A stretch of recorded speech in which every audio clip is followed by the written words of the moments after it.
उपमुख्यमंत्री चंद्रशेखर बावनकुळे आज अमरावती दौऱ्यावर आहेत। महापालिका निवडणुकीमध्ये भाजप आणि रवी राणांच्या पक्षामध्ये युती झाली आहे। मात्र राणांनी 41 उमेदवार रिंगणामध्ये उतरवलेले आहेत, तेव्हा भाजपची अडचण झाली आहे। बावनकुळे आज राणांची भेट घेत आहेत आणि उमेदवारी मागे घेण्याबाबत चर्चा करतील।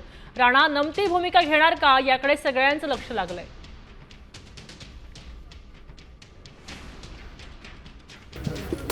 लोकशाहीचा आदर ठेवून जनतेच्या हृदयातला नगरसेवक, जनतेच्या हृदयामध्ये सातत्यानं काम करणारा भावी नगरसेवक, त्याला थांबवण्याचा तो प्रयत्न झाला।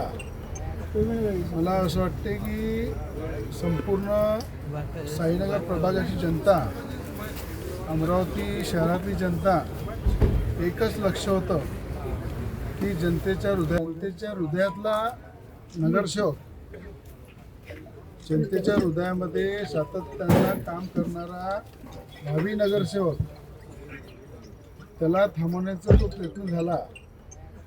मला असं वाटते की संपूर्ण साईनगर प्रभागाची जनता, अमरावती शहरातली जनता एकच लक्ष होतं